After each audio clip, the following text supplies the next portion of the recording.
எனக்கு ஆரம்பிச்சது வந்து அப்பா தான். வீட்டில் நடந்த +2 ஃபங்க்ஷன்ஸ் தான் வந்து எனக்கு இந்த நிலைமையை வந்து கண்கூட பார்க்கறதுக்கு, நான் கனெக்ட் பண்ணிக்கிறதுக்கு எனக்கு ஒரு வாய்ப்பாக இருந்துச்சு. அப்படி பண்ணா இன்னும் அப்பாவுக்கு உதவி செஞ்ச ஆறுமுகம்னு எங்களுக்கு தூரத்து சொந்தக்காரர். அப்பாவை வந்து அடிக்கடி பார்த்தும் கூட கிடையாது. அப்பாவை கிட்டத்தட்ட ஒரு 15 வயசுல கிராமத்துல இருந்து இங்க கூட்டிட்டு வந்து வழிகாமிச்சு அவர் வழிகாட்டி இருக்கிறாரு. அந்த மாதிரி ஏகப்பட்ட வழிகாட்டிகள் இருக்காங்க அகரம் உருவாகிறதுக்கு. சிரஞ்சீவி சார் ஒரு வழிகாட்டின்னு சொல்லலாம். இன்னும் எத்தனையோ பேர் வந்து வழிகாட்டிகள் சொல்லலாம். ஆனா எனக்கு பர்சனலா ஒரு முக்கியமான வழிகாட்டி இருக்கிறாரு. இந்த விரல் இருக்கு இல்லையா, இந்த விரலுக்கு வந்து நிறைய அர்த்தங்கள் சொல்லலாம். இது கேள்வி கேட்கிற விரல் சொல்லலாம், குறை சொல்ற விரல்னு சொல்லலாம், மிரட்டுற விரல்னு சொல்லலாம்.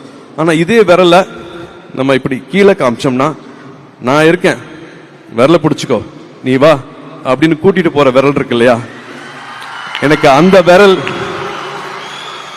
எனக்கு அண்ணா / சித்தப்பா, நம்மளோட கமல் சார்